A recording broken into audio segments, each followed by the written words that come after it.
ہم اپنی جان کے دشمن کو اپنی جان کہتے ہیں، محبت کی اس مٹی کو ہندوستان کہتے ہیں۔ میں اپنی جانب سے اور اپنی تمام فیملی کی جانب سے 15 اگست یوم آزادی کی مبارکباد پیش کرتا ہوں۔ آج 15 اگست 1947 کو ہمارا ملک آزاد ہوا تھا۔ انگریزوں نے ہم پر 200 سال حکمرانی کی تھی۔ ہمارے آبا و اجداد نے اس آزادی کو پانے کے لیے بڑی قربانی پیش کی، جب جا کر یہ ملک آزاد ہوا تھا کہ مذہب کے نام پر ہم ظلم و ستم نہیں کرتے، کہ وفا کی آڑ میں ہم سیاست نہیں کرتے ہیں، کہ زمین کے اندر جاتے ہیں تو غسل کر کے جاتے ہیں، وطن پاک کی مٹی کو ہم ناپاک نہیں کرتے، کہ مذہب نہیں سکھاتا آپس میں بیر رکھنا، ہندی ہے ہم، وطن ہے ہندوستان ہمارا، کہ کچھ بات تو ہے ہستی مٹتی نہیں ہماری، صدیوں سے رہا ہے دشمن دور زماں ہمارا، مر کے بھی نہ نکلے گی وطن کی الفت، میری مٹی سے بھی خوشبو وفا آئے گی۔ جب انگریز کا جہاز 1401 عیسوی میں ساحل کے کنارے ممبئی میں ہوا، وہاں پر انہوں نے ایسٹ انڈیا کمپنی کو ایجاد کرنا چاہا اور کر بھی دیا۔ وہ کہتے تھے حکمرانی کس کی؟ ایسٹ انڈیا کمپنی کی۔ حکمرانی کس کی چلے گی؟ ہماری چلے گی، جیسے ہم کہیں گے تم ویسے کرو گے۔ یہاں تک بات ہو گئی، لیکن اسے معلوم نہیں تھا کہ اس کے خلاف بھی کوئی قدم اٹھانے والا ہے، اور یہ لڑائی چلتی رہی کافی دیر تک، اور 1757 میں پلاسی کی سرزمین، بنگال کا شیر نواب سراج الدولہ کے باپ 1755 میں ہی 2 سال انہوں نے کافی محنت اور کرد و کاوش کر کے ان سے لڑ کر کے وہ شہید ہو گئے۔ اس کے بعد ان کا لڑکا شیر کھڑا ہوا، جسے ہم اور آپ نواب سراج الدولہ کے نام سے جانتے ہیں۔ 17 سال کا نوجوان ہے، اور اتنی بہادری ہے اس کے اندر، اتنی طاقت ہے کہ اکیلے انگریزوں کو للکارا اس نے۔ آپ جانتے ہیں کہ انگریز یہاں پر حکومت کیوں جمانے آئی تھی؟ کیونکہ ہندوستان کو سونے کا چڑیا کہا جاتا تھا۔ قطب مینار، یہ لال قلعے، وہاں پر موتیاں بکھری ہوئی تھی۔ میرے عزیزوں، میرے نوجوانوں، یہ انگریز اسے لوٹنے کے لیے آئے تھے، جسے ہندوستان کو ایک ٹائم سونے کا چڑیا کہا جاتا تھا۔ وہ چاہتے تھے کہ ہم اسے قبضہ کر کے ہم یہیں پر جمے رہیں گے، اور انہوں نے کیا یہ چیزیں، لیکن اس کے خلاف قدم اٹھایا گیا، اس کے خلاف محنتیں کی، اس کے خلاف پلاننگ کی گئی، اور پلاننگ کر کر آج ہم سانس لے رہے ہیں۔ یہ ان علماء کی اور ان مسلمانوں کی قربانی کا نتیجہ ہے۔ میرے عزیزو، تاریخ طے ہے کہ نواب سراج الدولہ جب وہاں پر 50,000 لشکریں ہوتی ہیں، ان کے طرف سے بھی اور ان کے طرف سے کافی لشکریں ہوتی ہیں، اور الحمدللہ کافی جنگیں انہوں نے لڑی اور جیت بھی حاصل کی، لیکن جب انگریز کو یہ بات پتا چلے کہ یہ نوجوان ایسے ہی نہیں مانے گا، ان کی فوجوں کی تعداد بڑھ رہی ہے، ان کو کس طریقے سے اپنے قبضے میں لیا جائے، اپنے چنگل میں لیا جائے۔ میرے عزیزوں، میرے نوجوانوں، تاریخ گواہ ہے، جب بھی مسلمانوں نے دھوکہ کھایا ہے، جب بھی مسلمانوں نے ہار مانی ہے، جب بھی مسلمانوں نے کسی چیز کا پاتے ہوئے، اسے ہاتھ کو چومتے ہوئے، اسے پکڑتے ہوئے، کب بھی مسلمان نے قدم پیچھے کی تو وہ اپنوں کی دھوکے کی وجہ سے، اپنوں کی غلطیاں کی وجہ سے ہوا۔ تو انگریزوں نے کہا کہ ایک پلاننگ پہلے سے ان کے دماغ میں گوبر بھرا ہوا تھا، پہلے سے غلط کام کرتے ہی آ رہے تھے۔ وہ ہتھیاروں سے نہیں، وہ سازشوں سے جیتا کیا کرتے تھے، پلاننگ کر کر کے، دھوکہ دے کر کے ان کا جیتنے کا موقع تھا۔ اس نے میر جعفر کو خرید لیا۔ کسے خرید لیا؟ میر جعفر کو خرید لیا اس نے۔ خریدنے کے بعد کہا اگر تو کسی نہ کسی طریقے سے نواب سراج الدولہ کو ٹپکا دے تو تجھے ہم گورنر بنا دیں گے، تیری حکمرانی ہو جائے گی۔ اب ہر آدمی یہی چاہتا ہے اگر میں گورنر بنوں حکمرانی تو میں تو اسے کروں گا ہی، پیسے کی لالچ تھی. ہمیشہ انگریزوں نے یہ چیز کیا ہے اور آج بھی کرتے رہ رہے ہیں، ہم کر رہے ہیں. انگریزوں کی بنائی ہوئی چیزوں کو ہم استعمال کر رہے ہیں آج بھی. ایسا ہی ہو رہا آج بھی. تو ایسا ہی ہوا، بہادری سے لڑ رہا ہے، لیکن کیا ہوا؟ اپنے ہی فوج اسے مار ڈالے. نواب سراج الدولہ شہید ہو گئے. بات یہیں تک ختم نہیں میرے عزیزوں، میرے نوجوانوں، بات آگے چلتی رہی. نواب سراج الدولہ چلا گیا، محنتیں جاری رہی، اور اس کے بعد اٹھا میسور کا شیر ٹیپو سلطان، حضرت ٹیپو سلطان رحمت اللہ علیہ. 99 میں انہوں نے اس تحریک کو چلایا. انگریز کو یہ معلوم تھا کہ یہ بہت بہادر ہے اور بہت شجاعت والا ہے. انگریزوں نے کافی کوشش کی، بیٹھک بلائی ان کو اور بلا کر کے کہا کہ تمہیں میں حکمرانی دوں گا، تم ادھر کا آدھائے چلاؤ، میں ہم ادھر چلائیں گے، تمہیں اتنا پیسہ دیا جائے گا، سب چیز جائے گا. لیکن ٹیپو سلطان رحمت اللہ علیہ نے کہا کہ میں پیسے کا بھوکا نہیں ہوں. یہ ان کا ایمان تھا.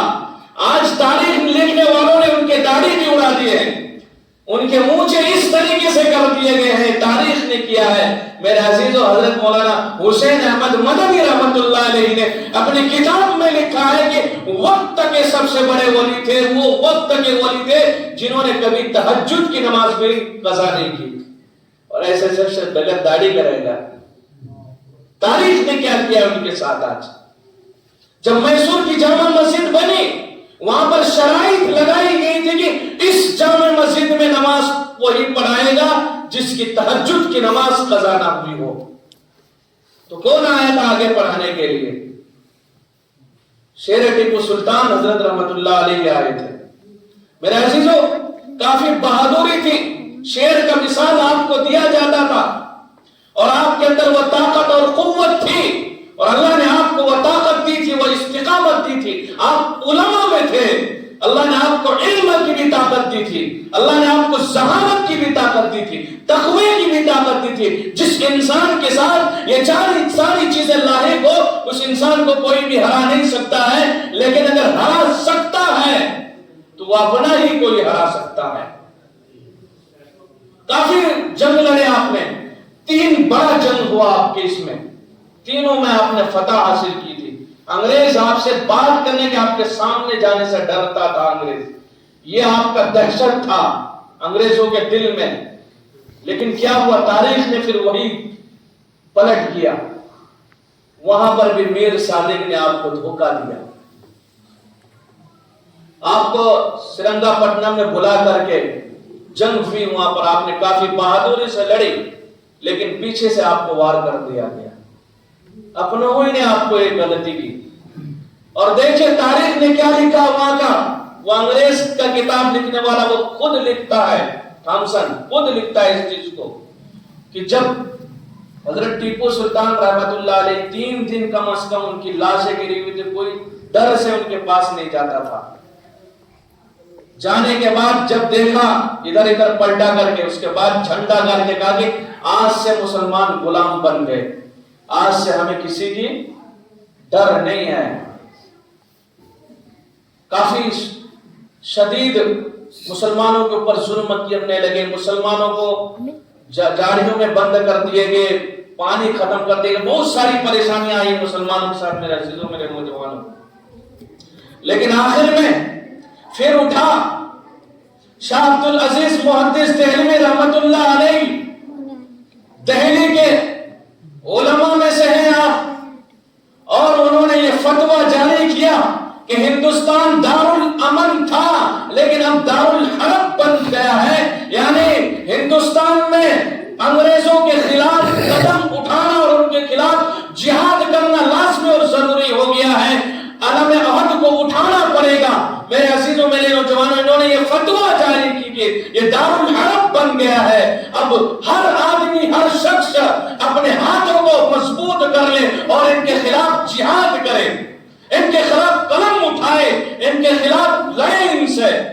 آپ کا یہ فتویٰ جاری ہو گیا تھا اور آپ نے کہا تھا ان سے لین دین ساری چیزیں کو بند کر دیا جائے، ان کو پروڈکٹ کو بالکل نہ لیا جائے۔ 1703 کے اندر آپ نے یہ فتویٰ جاری کیا، 1803 کے اندر آپ نے یہ فتویٰ جاری کیا، کتنے 1803 کے اندر۔ الحمدللہ یہ جاری ہونے کے بعد ان کو بھی شہید کر دیا گیا، لیکن ان کے دو نونہال شاگرد سر سید بریلوی رحمت اللہ علیہ اور سر اسماعیل شہید رحمت اللہ علیہ نے کو کمانڈر بنا کر کے گئے تھے۔ دونوں نے محنت کی اور کوشش کی اور 50 لوگوں کا ایک جماعت تیار کیا اور آپ بالا کوٹ کے پہاڑ پر گئے جہاں پر پنجاب کی سرزمین ہے۔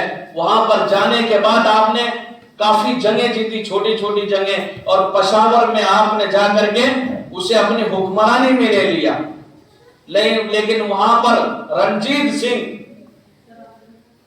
جس نے آپ سے یہ کہا کہ میں ادھر حکمرانی کروں گا، آپ ادھر کیجئے، تو تاریخ نے کیا جواب دیا؟ آپ نے کہا کہ میں یہاں حکمرانی کرنے کے لیے نہیں آیا ہوں، مجھے حکمرانی کی بھوک نہیں ہے، جب تک میں زندہ رہوں گا سنت رسول اور اللہ کا کلام زندہ رکھوں گا۔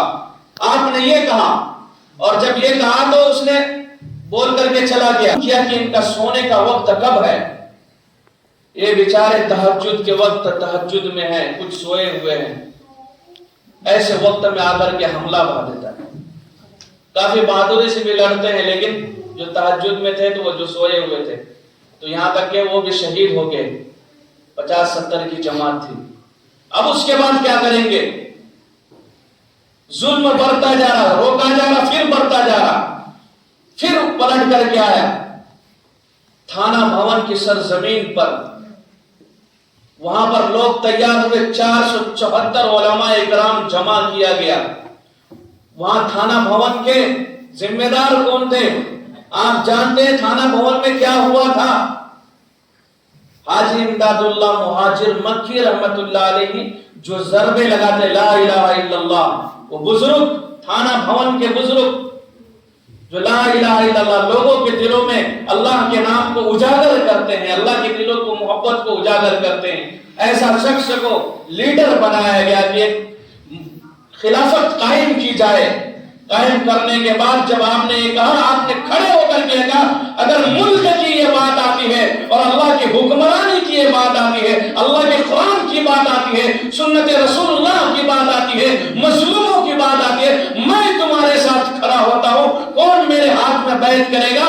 تو مولانا رشید گنگوہی رحمت اللہ علیہ سب سے پہلے آ کر کے آپ کے ہاتھ میں بیعت کرتے ہیں۔ اس کے بعد مولانا قاسم نانوتی رحمت اللہ علیہ آ کر آپ کے ہاتھ میں بیعت کرتے ہیں اور سارے کے سارے بیعت کرتے ہیں، اور یہاں سے پھر ان کے خلاف پلاننگ شروع ہوتی ہے اور کافی بہادری سے کئی جنگوں کو یہ جیتتے ہیں میرے عزیزوں، میرے نوجوانوں۔ اور جب آپ کو پتا چلتا ہے یہ انگریزوں کو کی 474 کی علماء اکرام کی ایک ٹولی پوری کی پوری ٹولی تھانہ بھون میں ہے، تو وہاں پر یہ بات پہنچتی، ان کو پہنچنے کے بعد ادھر سے وہ توپ لے کر آتے ہیں، تو مولانا رشید گنگوہی رحمت اللہ علیہ کہتے ہیں کہ مولانا حاجی امداد اللہ میرے بزرگ، آپ مجھے اجازت دیجئے کہ میں چند ساتھیوں کو اپنے ساتھ لے جا کر کے، کچھ چند 50 یا 70 ساتھی کو اپنے ساتھ لے جا کر کے ان کی توپوں کو اڑا دوں گا۔ تو آپ نے اجازت دی، یہ ایمان کی جذبے کی بات تھی۔ آپ جنگلوں میں گئے چھپتے ہوئے، جنگل میں جا کر کے پہرے لگا دیے، جب ان کی توپ آئی ایک دم فائرنگ شروع کی، اور ان کے سارے یہ فائرنگ دیکھ کر کے بہت سارے ہوں گے، سارے کے سارے توپ چھوڑ کر کے ہی بھاگ گئے۔ مولانا رشید احمد گنگوہی رحمت اللہ علیہ یہ دیوبند کے سرزمین کے شیر ہے میرے عزیزوں، میرے نوجوانوں۔ اس کے بعد آپ نے کیا کیا؟ اس توپ کو پکڑا آپ نے اور گھسیٹتے ہوئے حاجی امداد اللہ مہاجر مکی رحمت اللہ علیہ کے سامنے لا کر کے پٹک دیا، اور آپ نے کھڑے ہو کر کے یہ کہا کہ آپ کے مت سمجھنا لوگوں کہ جن کے ہاتھ میں کتاب اللہ ہو، جو کتاب اللہ کو پڑھانے والے ہو، اگر وقت آئے تو یہ توپوں کو بھی مقابلہ کر سکتے ہیں۔ آپ نے لوگوں کو سمجھایا، شاملی والے کے لوگوں کو۔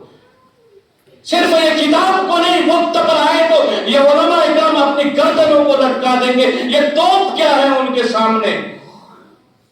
اس کے بعد میرے عزیزوں، میرے نوجوانوں، یہ بھی جماعت ختم ہو جاتی ہے ہماری غلطیوں کی وجہ سے۔ شاملی کے میدان میں ایک غلطی کی وجہ سے جلد بازی ہے مسلمانوں کے اندر، جلد بازی نے، جب پتا چلا کہ انگریزوں کو ہم ان کو سنبھال نہیں پا رہے تو انہوں نے بڑی بڑی دیواریں قائم کر کے اور سوراخیں بنا کر کے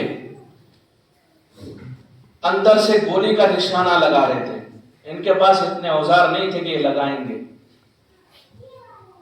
حافظ ضامن شہید رحمت اللہ علیہ جب دیکھا کہ یہ پلاننگ بنا بنا کر کے مار رہے ہیں تو آپ نکلتے ہیں تھانہ بھون کی سرزمین سے۔ یہ تاریخ نے لکھا ہے میرے عزیزوں، ایک دم بالکل بے خوف ہو کر کے، بے دھڑک ہو کر کے نکلتے ہیں اور حضرت علی رضی اللہ تعالیٰ عنہ کی اس اشعار کو بولتے ہیں آپ کہ علی نے خیبر کو تو اکھاڑ کر کے پھینکا تھا، لیکن ہم وہ تو نہیں کر سکتے، لیکن ان کی دیواریں ضرور توڑوں گا۔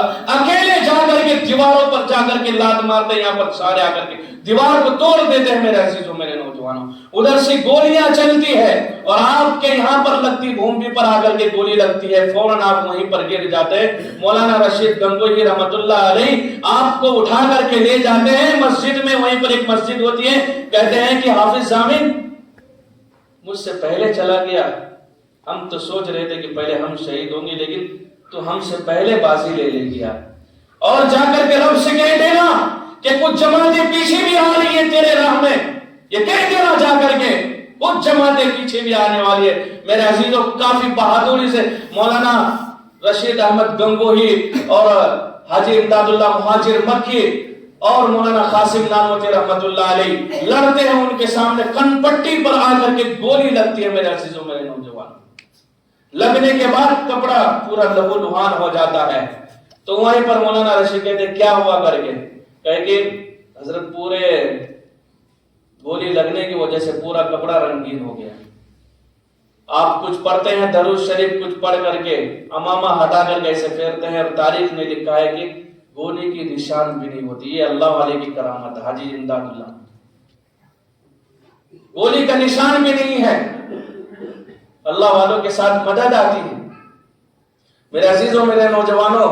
تو تاریخ نے کیا کہا تھا اس وقت کہ ہم 474 ہیں، لیکن 313 نے مقابلہ کیا تھا، 60 نے 6000 کا مقابلہ کیا تھا، تو ہمارے ساتھ کیوں نہیں اللہ کی مدد آ سکتی ہے؟ تو اللہ کی مدد آتی ہے، لیکن جب ہم ایمان اور یقین کے ساتھ لڑیں گے میرے عزیزوں۔ یہاں پر شہید ہوتے ہیں مولانا رشید احمد گنگوہی، لیکن مولانا قاسم نانوتی رحمت اللہ علیہ بچ جاتے ہیں۔ جانے کے بعد آپ 1866 میں دارالعلوم دیوبند کی بنیاد رکھتے ہیں۔ پڑھانے والا کون؟ محمود الحسن، اور پڑھنے والا بھی محمود۔ یہ مدرسہ ایسے ہی نہیں ہے۔ جب یہ چیزیں آپ کو معلوم پڑ گئی کہ مولانا قاسم نانوتی رحمت اللہ علیہ پلاننگ کر رہے ہیں اور ان کو کس طریقے سے مارا جائے، تو یہ کمبخت، یہ انگریز، یہ ابو جہل کے پتلے، انہوں نے کیا کوششیں کی میرے عزیزوں، میرے نوجوانوں۔ دلی کے سرزمین پر 1000 مدارسوں کو انہوں نے یہ پلاننگ کی، اگر ان کو ہرانا ہے تو ان کے ملاؤں کو یہ الفاظ اس وقت ان کو کاٹ دیا جائے، ان سے ان کا تعلق ختم کر دیا جائے، ان کے مدارسوں کو منہدم کر دیا جائے۔ 1000 مدارس کو شہید کر دیا گیا میرے عزیزوں۔ وہاں پر معصوم بچے پڑھنے والے اور قاری صاحبان پڑھانے والے، ان کو شہید کر دیا گیا۔ شہید کرنے کے بعد مولانا قاسمی رحمت اللہ علیہ نے کہا تھا اور ایک کتاب میں لکھ دی یہ بات کی، تم کن کو شہید کر رہے ہو؟ مدارسوں کو؟ کیا ان کے سینے سے قرآن کو نکال سکتے ہو؟ ارے یہ مدارس تو وہ ہے جہاں پر ایک انار کا درخت لگ جائے وہاں پر ہی پھلیں دینا شروع کر دیتی ہے، چاہے وہ ایک انار کا درخت کیوں نہ ہو، وہاں پر شجرے خود بخود پیدا ہو جاتی ہے۔ 1866 میں آپ نے مدرسے کی بنیاد رکھی اور آج وہ مدارس پوری دنیا میں پھیلی ہوئی ہے، اور اللہ نے بچایا تھا آپ کو اس وقت، اور جناب پاک محمد رسول اللہ آپ کے خواب میں آئے، بنیاد رکھی گئی، وہ دارالعلوم آج قائم ہے، اس کی شاخیں پوری دنیا میں موجود ہے۔ آج میرے عزیزوں میرے نوجوانوں ایسے ہی ہمیں قربانی نہیں ملی. انگریز کا خود وہاں کا جنرل ہاؤس اپنی کتاب میں لکھتا ہے کہ دہلی کی سرزمین پر لال قلعے سے لے کر کے چاندنی چوک تک، چاندنی چوک سے لے کر کے سہارنپور تک کوئی ایسی درخت خالی نہ تھی جہاں پر علماء اکرام کی گردنیں لٹکی نہ ہو. یہ میں اور آپ نہیں، انگریز خود کہہ رہا ہے اس چیز کو کہ میں ان کو کہتا تھا اتنی ظلمیں کیوں تم ڈھا رہے ہو. تم صرف یہ کہہ دو کہ 1857 کی لڑائی میں ہم نہیں تھے، صرف یہ کہہ دو کہ تم جنگ میں نہیں تھے، صرف یہ کہہ دو کہ یہ جو پابندیاں ہٹا لو، یہ کہہ دو صرف علماء اکرام. لیکن میرے عزیزوں نہیں، 40 علماء اکرام کو تندور ایک دم بالکل گرم کر دیا گیا اور 40 علماء اکرام کو لایا گیا اور ان سے پوچھا گیا صرف تم یہ بولو کہ یہ جہاد کوئی چیز نہیں ہے، یہ جہاد کوئی چیز نہیں ہے، بولو. نہیں بولے، 40 کو 40 ڈال دیا گیا، جل گئے. پھر اس کے بعد 40 کو اور ڈالے گا اور سور کی اس کے اندر لپیٹ کر کے 40 کو پھانسی دے گی اور پھانسی دینے کے بعد گولی ٹان کر کے ان سے کہنے لگے صرف یہ کہہ دو کہ جہاد کوئی چیز نہیں ہے. تم 1758 کی لڑائی میں نہیں تھے، تم یہ ساری چیزیں پابندی ہٹا لو کر بول دو. مسلمانوں کو تم بولو کہ یہ ساری چیزیں کچھ بھی نہیں، کا پروڈکٹ لو، یہ ساری چیزیں، جہاد کوئی چیز نہیں ہے. لیکن نہیں بولے، گولیوں سے بھون دیا گیا. یہیں تک بات ختم نہیں ہوتی میرے عزیزوں میرے نوجوانوں، بہت خطرناک سزائیں دی گئی. اس وقت کی تاریخ آپ پڑھیں گے دارالعلوم دیوبند کے جا کر کے، آپ دیکھیں وہاں پر لال قلعے میں جا کر کے تاریخیں موجود ہے. یہ شاہ ظفر بادشاہ کی حکومت میں یہ ساری چیزیں ہوئی. لیکن کون لڑے تھے اس وقت؟ آج تاریخ میں یہ چیزیں دکھائی جا رہی ہے.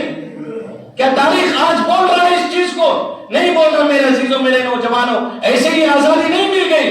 آج ہم جی رہے ہیں، ہنس رہے ہیں، کھا رہے ہیں، پی رہے ہیں. آج فلسطین کے اوپر ظلم ہو رہا ہے، لیکن آج ہم دیکھ رہے ہیں ان کی قربانیوں کو بھی اجاگر نہیں کر رہے ہیں میرے عزیزوں میرے نوجوانوں. ان کے لیے ہم کیا کر رہے ہیں؟ ایک صحابی کہہ رہا ہے، آپ نے دیکھا ہوگا کہ قیامت تک میں آپ کو معاف نہیں کروں گا، قیامت تک آپ کو معاف نہیں کروں گا. جن کے ہاتھ میں، جن کی زبان میں یہ طاقت تھی کہ وہ ان کے لیے کچھ بھی کر سکتے تھے لیکن انہوں نے کرا نہیں، قیامت تک میں ان کو معاف نہیں کروں گا.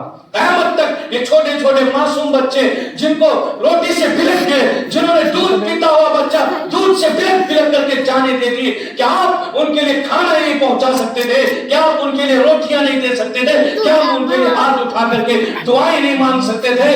بلک بلک کر کے سر زمین پر سر پٹک پٹک کر وہ مر گئے. لیکن آج ہم پھر رہے ہیں، ہم شربتیں پی رہے ہیں ہم میرے عزیزوں میرے نوجوانوں، گھوم رہے ہیں ہم پارکوں میں.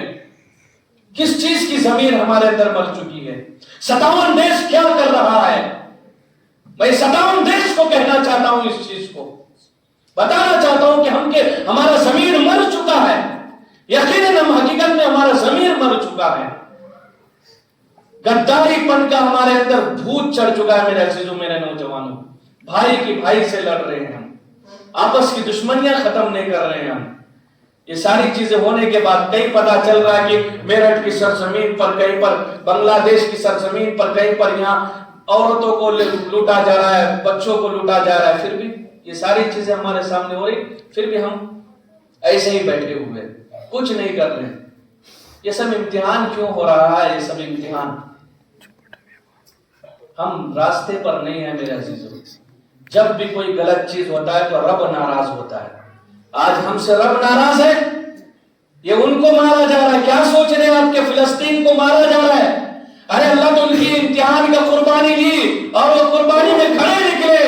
وہ ان پر یہ عذاب نہیں ہے، کل ہم پر آنے والا ہے. آج دیکھ رہے ہو بنگلہ دیش میں آیا، کل ہم پر آئے گا یہ چیزیں.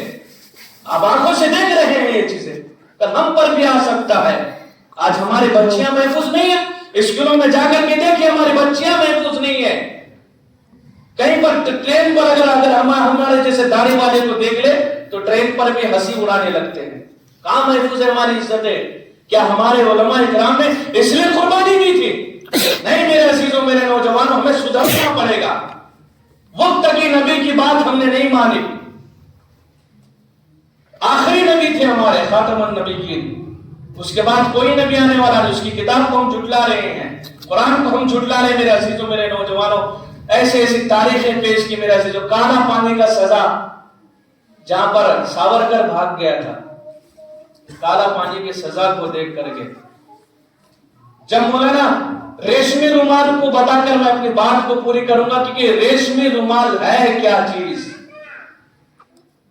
جب دارالعلوم دیوبند نے مدرسہ شروع کر دیا تو مولانا حسین احمد مدنی رحمت اللہ علیہ شاگرد ہیں شیخ الاسلام کے. آپ نے ریشمی رومال کی تحریک چلائی. آپ نے اس مولانا عبید اللہ سندھی کو بھیجا. وہاں سے انہوں نے ایک خط میں بھیجا جس میں مسلمانوں کی جنگ کے بارے میں لکھا گیا تھا. انگریزوں کو وہ خط مل گیا, انہوں نے خط پہنچنے ہی نہیں دیا. اگر محمود الحسن دیوبندی رحمت اللہ علیہ کے پاس پہنچ جاتے خط وہ, تو ایک بھی انگریز اس وقت زندہ نہیں رہتا. پہنچنے نہیں دی انہوں, اور تاریخ کو یہ چیز کرنا تھا. میرے عزیزوں میرے نوجوانوں, وہ خط نہیں آتی. تو جب یہ انگریز یہ وائرنٹ شوٹ کر دیتے ہیں کہ مولانا محمود الحسن کو دیکھتے ہی گولیوں سے, بلکہ ان کو کالا پانی کے جیل میں ڈالا گیا. کہتے یہ جیل کی صلاحیت ان کے لیے کچھ بھی نہیں, ان کو کالا پانی میں ڈالا جائے. مولانا حسین احمد مدنی مالدہ کی جیل سے جب آتے ہیں تو یہ وائرنٹ شوٹ کر دیتے ہیں کہ حسین مدنی کو دیکھتے ہی گولیوں سے بھون دیا جائے. میرے عزیزوں میرے نوجوانوں, ایسا ہی ہوتا ہے. ایک پورا جس سارے لوگ بیٹھ جاتے ہیں, پورا محل کھڑا کر دیا جاتا ہے, ویدھان سبھا لگ جاتا ہے. میرے عزیزوں میرے نوجوانوں, ایسے وقت میں مولانا حسین احمد مدنی سے پوچھتے ہیں کیا تم نے فتویٰ جاری کیا ہے؟ حسین احمد مدنی فتویٰ جاری کیا ہے تم نے؟ تو حسین احمد مدنی کہتے ہیں کہ فتویٰ جاری کیا کیا بولتا ہے, جاری کرتا ہوں اور کرتا رہوں گا تا قیامت تک بولتا رہوں گا کہ تمہارے اندر شامل ہونا, تمہارا پروڈکٹ لینا, تمہارے خلاف زہر افشانی کرنا, یہ ہمارا جہاد علم جہاد بن چکا ہے, یہ کرنا ضروری ہے. کہتا فتویٰ کو واپس لے. مولانا جوہر علی آپ کے پیروں میں پڑ جاتے ہیں کہ حسین احمد مدنی تیری مجھے ضرورت ہے, ملک کو تیری ضرورت ہے. کہتے ہیں کہ جوہر جھک مت, اگر آج میں ان کے سامنے جھک گیا کل تاریخ اس چیز کو لکھے گا, تاریخ اس چیز کو لکھے گا. مجھے موت کا کوئی خوف نہیں ہے, میرے پاس ایک سے ایک آئیں گے اعلان. میرے عزیزوں میرے نوجوانوں, تو جس کہتا ہے میرے پاس قلم کی طاقت ہے, تجھے معلوم ہے اگر یہ قلم پھرا دوں گا تو تجھے پھانسی ہو جائے گی. کہتا ہے کہ مجھے معلوم تھا, اس لیے سر پر کفن باندھ کے پہلے صاحب لہراتے ہوئے کہتا ہے تو مجھے کیا پھانسی دے گا, میں خود اس کی تیاری کر کے آیا ہوں, دیوبند سے پگڑی باندھ کر کے آیا ہوں, میں اپنے ساتھ اپنا کفن لے کر کے آیا ہوں. میدان میں کودتے ہوئے اس بات کو بولتے ہیں کہ لیے پھرتی ہے بلبل چوچ میں گل, شہید ناز کی تربت کہاں ہے. مزید انگریز کو خطاب کرتے ہوئے کہا کہ کھلونا سمجھ کر کے برباد نہ کرنا, شجر آزادی کو ہم نے خون دے کر کے سینچا ہے, پھل اس کے پکنے کے آئے ہوئے ہیں. میرے عزیزوں میرے نوجوانوں, یہ قربانی دی ہمارے علماء کرام نے. 50,000 علماء کرام شہید ہوئے, 50,000 مسلمان شہید ہوئے. اس وقت تک تاریخ نے سے کیا ہی نہیں کچھ. اس کے بعد چل کر 1947 کا ہم آزادی بنا رہے ہیں. 1950 میں آئین اور قانون بنا, اور آپ کو معلوم ہے ڈاکٹر راجندر پرساد جو سب سے پہلے ہندوستان کی تھی, اس نے کہاں تھا علم حاصل کی تھی؟ بہار کے سر جمیل چھپڑا والی مدرسے میں سے اردو کو سکھا تھا, اس نے وہاں پر پڑھا تھا. یہ مدرسہ نے ایسے سے لال پیدا کیے کہ آپ بول بھی نہیں سکتے ہیں. اس لیے میرے عزیزوں میرے نوجوان, وقت بہت کم ہے کہ یہ حالات ہم پر کیوں آ رہے ہیں, اس پر ہمیں غور و فکر کرنی چاہیے. آپس کی لڑائیوں کو ختم کرو, آپس کی دشمنیوں کو ختم کرو. جب تک ہم ایک نہیں ہوں گے کچھ بھی نہیں ہو سکتا. آج ہمیں جینے کا ملک نہیں مل رہا. جب بھی قلم اٹھایا ہے ملک کو ذیشان لکھا ہے کہ ستم سہ کر کے بھی ہم نے پیار کا انعام لکھا ہے. نفرت بھری نگاہوں سے ہر دم دیکھنے والوں, ہمارے دل میں جھانکو ہندوستان لکھا ہوا ہے. ہم نے کبھی بھی ملک سے وفاداری کی, ہم نے ہمیشہ ملک سے وفاداری کی, نہ وفاداری نہیں کی. اگر ہم کو کہیں اور جانا ہوتا, پاکستان جانا ہوتا, اسی وقت ہم چلے جاتے. ٹکٹ بھی ملا تھا لیکن ہم گئے نہیں. اصل شہریت تو ہم ہیں, ہم نے تو ملا تھا ٹکٹ, جاتے اسی وقت لیکن ہمیں گئے نہیں. اصل شہریت تو ہم ہیں، آج ہمیں بھگانے والے ہیں، کون ہے ہمیں بھگانے والے؟ اس لیے میرے عزیزو، وقت آنے سے پہلے اپنی تیاری کر لینی چاہیے، موت آنے سے پہلے موت کی تیاری کر لینی چاہیے۔ جس طریقے سے بھوک لگنے سے پہلے ہم کھانا کھا لیتے ہیں، کئی بیلگام جانے سے پہلے گاڑی کا انتظام کر لیتے ہیں، ایسے ہی آخرت کی تیاری اور آخرت کی فکر کرنی چاہیے ہمیں۔ اللہ ہمیں کہنے سننے سے زیادہ عمل کرنے کی توفیق عطا فرمائے۔ جو ذرا سنتوں سے فارغ سنت